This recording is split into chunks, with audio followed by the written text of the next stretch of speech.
Sweet Pete MMA here. Just want to discuss some topics. We saw Marina Rodriguez fight Michelle Waterdown-Gomez over the weekend in a fight that I had a 5-leg parlay, and I needed that fight to go over 2.5 rounds, and I would have won, but I lost. Why did I lose? Well, the fight didn't go over 2.5 rounds. Why did two 115-pound girls not go where they, I don't know if they were fighting at 115 or 125, regardless. 125, 115-pound girls. Why did that not go the distance? Why did Marina stop a really talented fighter in karate, the hottie, and how? Well, very plain and simple, and this is a mistake many females make, and even men.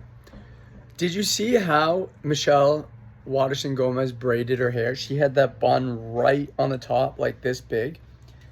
And how did Marina win? She won by clinch knees, holding the head, shots from there, pushing her with the head. And that was all exemplified. It was all highlighted. It was all much easier for Marina Rodriguez to do that because she was, one, the taller fighter. Two, she was able to control Michelle so much easier by grabbing that braid. She wasn't grabbing onto it perfectly, but when she grabbed the back of her head, like in that plum clinch, it was right there, and it made it so much easier for her to move her head.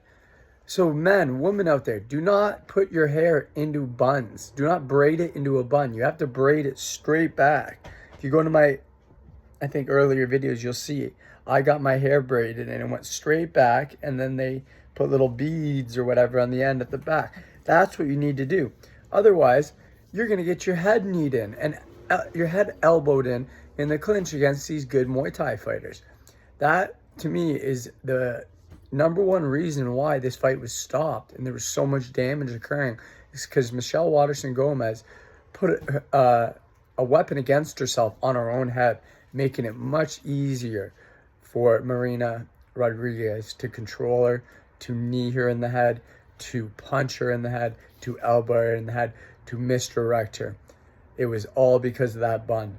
Lots of girls fight with these buns, but particularly when you have a taller fighter fighting a shorter fighter with the bun, that's when it's going to run into problems. I know you're going to say, well, Holly Holm has a bun. Why doesn't it happen to her? Well, she's one of the tallest female fighters on the roster. She's a straight-up stance, kickboxing style. But even her, it's going to cause her problems, and probably has. So make sure you're not wearing these buns, ladies and men.